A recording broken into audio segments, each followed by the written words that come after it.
Class 11 basic terms of account. दोस्तों क्या आप भी सीखना चाहते हैं तो सही वीडियो में आए दोस्तों।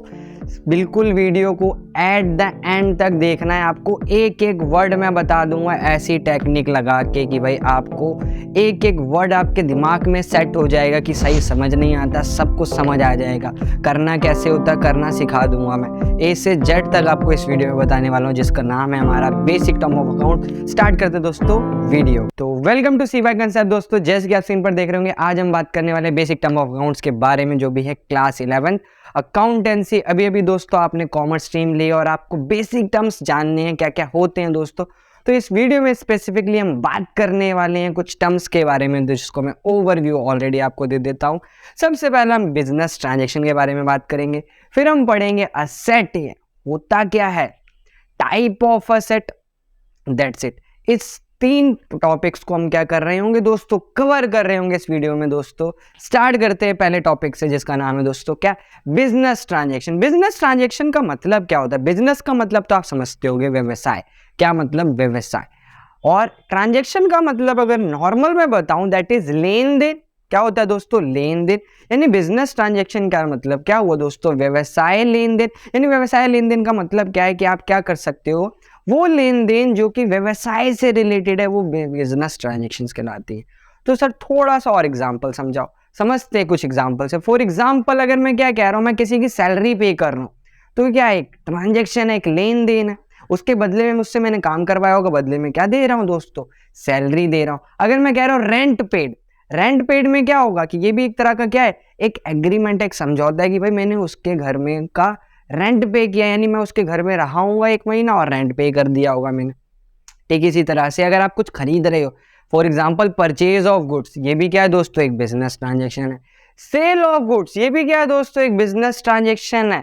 तो आपको एक चीज समझ आ रही होगी धीरे धीरे कि बिजनेस ट्रांजैक्शंस क्या है, वो ट्रांजैक्शंस जो कि क्या होनी चाहिए, इन टर्म्स ऑफ मॉनेटरी। ये वर्ड ध्यान रखना, यानी in terms of money, money में होना जरूरी है। कंपल्सरी अगर मनी में नहीं है तो वो बिजनेस ट्रांजैक्शन नहीं मानी जाएगी। बिजनेस ट्रांजैक्शन आप उसी को कहेंगे दोस्तों जो कि क्या है, इन टर्म्स ऑफ मनी की टर्म्स में है। जैसे अगर मैंने परचेज करा गुड्स, तो अगर वो पैसे की टर्म में है तभी मैं उसको क्या करूंगा, बिजनेस ट्रांजैक्शन बोलूंगा, अदरवाइज मैं उसको बिजनेस ट्रांजैक्शन नहीं बोलूंगा। आ रही है बात समझ दोस्तों?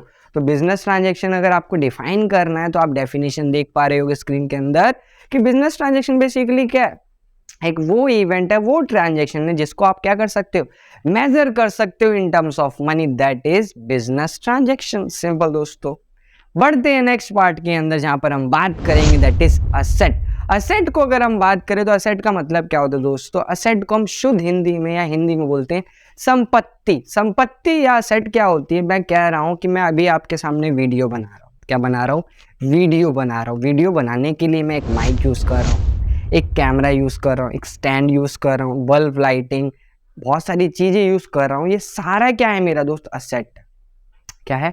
असेट है। क्यों असेट है? क्योंकि ये मेरे को पढ़ाने में क्या कर रहा है दोस्तों? हेल्प कर रहा है, दैट इज असेट। सर और सब थोड़ा सा एग्जांपल समझते हैं धीरे धीरे। अगर डेफिनेशन मैं बताऊं पहले, तो क्या कहता है? सेट का मतलब anything which is property of our business is called asset. यानी हर वह चीज जो कि बिजनेस की संपत्ति है वो उसकी असेट कहलाती है। मतलब क्या है कि भाई मान लो फर्नीचर का बिजनेस है, फर्नीचर बनाने के लिए आप क्या यूज करते हो दोस्तों? आप यूज करते हो लकड़ी काटने के लिए सॉ यूज करोगे, ठीक है, की यूज करोगे, अलग अलग टाइप के टूल्स यूज करोगे, बड़ी बड़ी मशीन्स यूज करोगे, कुछ फर्नीचर बना के निकालोगे उससे, दैट इज असेट। यानी जितनी भी चीजें उस चीज को, यानी उस प्रोडक्ट को बनने में हेल्प कर रही है, दैट इज माई एसेट। अगर मैं पढ़ाने में आपको जो भी हेल्प कर रहा हूँ, मैं जो भी चीजें यूज कर रहा हूँ, दैट इज माई एसेट। ऐसे ही गोलगप्पे वाला अगर गोलगप्पे दे रहा है तो उसके लिए असेट्स क्या होंगी? वो सारी चीजें जो कि वो दे रहा है। बट जो गोलगप्पे बेच रहा है वो असेट नहीं होगी। उससे बना किससे रहा है गोलगप्पे, वो असेट्स हो सकती हैं। आ रही है बात समझ? एक और डेफिनेशन आपको पता होना चाहिए, असेट के अंदर आपको मतलब पता होना चाहिए। असेट उसे भी कहते हैं जिससे बेनिफिट लेना बाकी है। क्या है दोस्तों? बेनिफिट लेना बाकी है। फॉर एग्जाम्पल मैं एक यहाँ लेके आऊँ, न्यूली परचेज कर रहा हूँ फर्नीचर, क्या कर रहा हूँ? परचेज कर रहा हूँ एक फर्नीचर को, और आज लेके आया, क्या मैं क्या कह सकता हूँ कि उसका यूज मैं कर लूँ आज के आज? नहीं दोस्तों, उसको सालों साल तक चलाऊंगा, दैट इज उसका बेनिफिट लेना बाकी है, that is also my asset. तो अगर हम टाइप की बात करें या क्लासिफिकेशन की बात करें किसकी? असेट की, तो मेनली 2 टाइप में हम क्या करते हैं, असेट को डिवाइड करते हैं। पहला आता है दोस्तों नॉन करेंट असेट। क्या आता है दोस्तों? Non current asset. अगले की बात करूँ तो क्या कहते हैं, इसे हम करंट असेट के नाम से जानते हैं। तो आइए दोस्तों इन दोनों को अच्छे से डीप में पढ़ते हैं। तो पहला आता है दोस्तों non current asset. Non current asset की अगर हम डेफिनेशन की बात करूँ तो it is a asset which is purchase या which is used in a business for the long term purpose, not for resale purpose. यानी वो असेट्स या वो चीजें, वो संपत्ति जो कि लॉन्ग टर्म बिजनेस में यूज करने के पर्पस से खरीदी जा रही हैं, that is my non current asset. और आप कह सकते हो जो कि 1 साल से ज्यादा चले हैं आपके बिजनेस में। क्या चले? 1 साल से ज्यादा चले। फॉर एग्जाम्पल अगर मैं कोई बड़ी मशीन लेके आ रहा हूँ फर्नीचर बनाने के लिए, वो तो 1 साल से ज्यादा चलेगी ही चलेगी, ऑब्वियस सी बात है। रिपेयरिंग का कॉस्ट आएगा वो चलेगा, बट 1 साल से मेरे को ज्यादा बेनिफिट देगा। आप कोई बिल्डिंग खरीद लो, वो भी क्या 1 साल से ज्यादा बेनिफिट देगी। आप कोई फर्नीचर खरीद लो, 1 साल से ज्यादा आपको बेनिफिट देगी। आप बहुत सारी चीज एग्जाम्पल ले सकते हो। तो ये सारी क्या होती है दोस्तों? Non current asset. यहाँ पर जो मेन 2 चीज ध्यान रखनी है, नॉन करंट एसेट वो एसेट होगी जो कि लॉन्ग टर्म चल रही होगी, पहला वर्ड। दूसरा, जिसके रीसेल के पर्पज से आप नहीं खरीदते, इसको बेचने के उद्देश्य से आप नहीं खरीदोगे। फॉर एग्जाम्पल अगर मैं क्या कह रहा हूँ, मैं एक ट्राइपॉड खरीद रहा हूँ और मेरा बिजनेस ही क्या है? ट्राइपॉड का। तो मेरे को पता है इस ट्राइपॉड को मैं सेल कर दूंगा, तो that is not my non current asset. आगे बात समझ क्लियर है दोस्तों? नॉन करंट एसेट का डेफिनेशन, साथ के साथ इसका डेफिनेशन भी नोट कर लेंगे, आपको स्क्रीन पर दिख रहा होगा। बढ़े आगे दोस्तों, नेक्स्ट आता है दैट इज करंट एसेट। तो देखते दोस्तों करंट एसेट क्या होता है। तो दोस्तों करंट एसेट की अगर मैं बात करूं तो करंट एसेट वो एसेट होती है that is use for resale purpose and also converted into cash with in 1 accounting year. यानी वो संपत्ति, वो चीजें जो कि 1 साल के अंदर कैश में कन्वर्ट हो जाती है, that is my current asset. बहुत सिंपल था दोस्तों। अगर मैं बात करूं एग्जांपल्स की इसके, सबसे पहला आपका क्या आ जाता है? डेटर्स। अब डेटर कौन सी टर्म यूज कर ली दोस्तों? अभी के लिए आप समझ लें डेटर क्या होता है। बेसिकली वो पर्सन जिससे आपको पैसा लेना, ठीक है। कोई स्टॉक आपके पास पड़ा है, उसको आप बेच के तुरंत क्या कर सकते हो? कैश में कन्वर्ट कर सकते हो। कहीं से आपको पैसा लेना है, वो भी आप क्या कह सकते हो? आपका non current, sorry current asset है। आ रही है बात समझ? यानी करंट एसेट क्या होगा? वो करंट एसेट्स होती हैं जो कि रीसेल के पर्पज से आप खरीदते हो। कोई भी मान लो एक बेकरी है जो कि क्या खरीद रहा है? आटा वगैरह, या कह सकते हो आप बेकरी क्या कर रही है? ब्रेड खरीद रही है। तो ब्रेड को यूज कर रही होगी किसी चीज को बनाने में, मेकिंग में, तो वो क्या होगी? उसकी नॉन करंट एसेट, क्योंकि वो रीसेल के पर्पज से खरीद रहा है दोस्तों। तो इसे क्या कहते हैं दोस्त? Current asset. आ रही है बात समझ? क्लियर है इतना? कोई डाउट यहाँ तक? ठीक है, तो डाउट नहीं है, बढ़ते हैं दोस्तों आगे। हम बात करने वाले हैं यहाँ पर अब नॉन करंट एसेट के भी 2 टाइप पढ़ने पड़ते हैं। क्या 2 टाइप होते हैं? कौन कौन से हो? तो दोस्तों स्टार्ट करते हैं एक करके, उनको ध्यान से पढ़ते हैं। नॉन करंट एसेट के अंदर 2 टाइप होते हैं। एक होता है दोस्तों टेंजिबल एसेट, एक होता है इनटेंजिबल एसेट। टेंजिबल एसेट को सबसे पहले हम बात करते हैं। तो टेंजिबल एसेट होता है क्या दोस्तों? टेंजिबल एसेट की सबसे पहले आप डेफिनेशन देख रहे होगे। टेंजिबल एसेट वो एसेट्स होती हैं, the asset which can be seen and touch and also have physical existence. यानी वो चीज या वो संपत्ति, वो एसेट जिसको आप देख सकते हो, छू सकते हो। अब बोलोगे सर हम हर चीज देख सकते हैं, छू सकते हैं। भाई हर चीज, समझ पा रहे हो?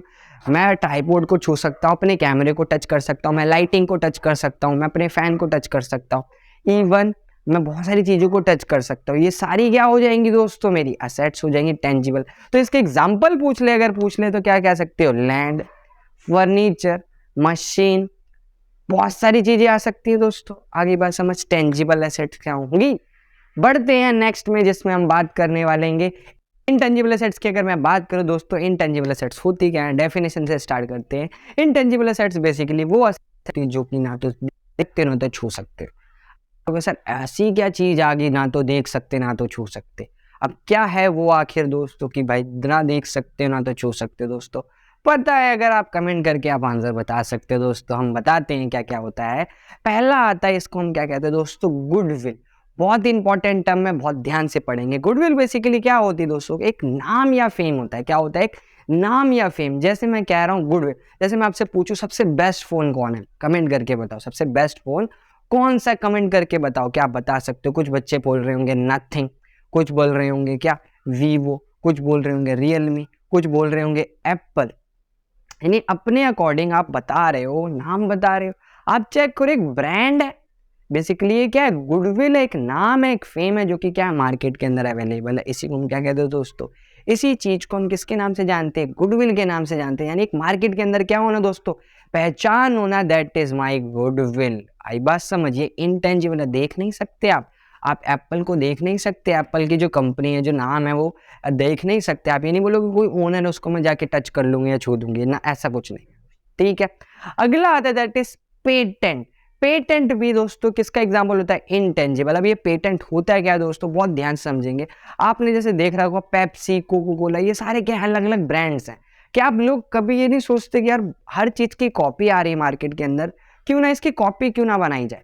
तो आप गलत हो दोस्तों, आप नहीं बना पाओगे। क्यों? क्योंकि क्या होता है, इसके जो इंग्रेडिएंट्स हैं या कुछ क्वांटिटीज हैं या कुछ लिक्विड्स हैं या जो भी यूज किए जा रहे हैं, उसका एक फॉर्मूला होता है जो कि क्या करवा लेते हैं वो लोग जिसने इसको क्या करा है, डिस्कवर किया, अपने नाम पे पेटेंट करवा लेते हैं, यानी अपने नाम करवा लेते हैं। जैसे आपने एक पिक्चर देखी होगी टार्जन दी वंडर कार, उसमें बेसिकली यही फंडा होता है, तभी उसको मारा जाता है। वो कहता है कि भाई मेरे नाम से चलेगी ये कार, बट वो कहते हैं कि नहीं आप बेच दो, हम आपको मुंह मांगे कीमत दे देंगे। जो कि वहां पर अजय देवगन वहां पर जाके क्या करता है, अजय देवगन मना कर देता है। आई बात समझ दोस्तों? क्लियर है? आ रही है बात समझ? नेक्स्ट आता है दोस्तों, इसी के अंदर हम क्या कहते हैं, कॉपीराइट। अब कॉपीराइट दोस्तों क्या होता है? अभी आप क्या करें, अपने अकाउंट्स की बुक ओपन कर लें, वहां पर आपको एक प्रॉपर एक सी दिखता है, जैसे कि यहाँ पर लोगो शो हो रहा होगा, that is the symbol of copyright. जैसे आप देखते हो आपकी बुक है, जो कि क्या, सुल्तान चंद कौन है दोस्तों? पब्लिशर है, जो कि क्या करता है, पब्लिश करता है आपके टी.एस. ग्रेवाल की बुक। जो टी.एस. ग्रेवाल कौन है? ऑथर, जिसने लिख रखा है। तो अगर आप चेक करो हर एक कॉपी पे या जो भी एक सेटलमेंट होगा कि भाई पब्लिशर उसको अलाउ कर रखा है कि आप छापो। ऐसे मार्केट के अंदर बहुत सारी हैं बुक्स हैं, क्या मैं छाप के बेच सकता हूँ अपने नाम पे? नहीं दोस्तों, क्योंकि कॉपीराइट लग जाएगा और मेरे पे क्या हो सकता है, केस हो सकता है। तो मैं इस चीज को डुप्लीकेट या मार्केट में नहीं ला सकता। आ गई बात समझ दोस्तों? कॉपीराइट का मीनिंग एक और होता है, उसको भी हम बात कर लेते हैं, दैट इज ट्रेडमार्क। ट्रेडमार्क की अगर मैं बात करूँ तो बेसिकली ये क्या होता है, एक सिंबल होता है किसी भी कंपनी का, एक ब्रांड का। जैसे मैं बात करूँ, पूमा का एक सिंबल देखा होगा आपने, एप्पल का आपने एक ब्रांड नेम या ट्रेडमार्क देखा होगा। अरे बात समझ? ऑडी का आपने एक ट्रेडमार्क देखा होगा, प्लस में BMW का आपने एक ट्रेडमार्क देखा होगा। इसी को क्या कहते हैं दोस्तों, इनटेंजिबल एसेट्स के चारों एग्जांपल।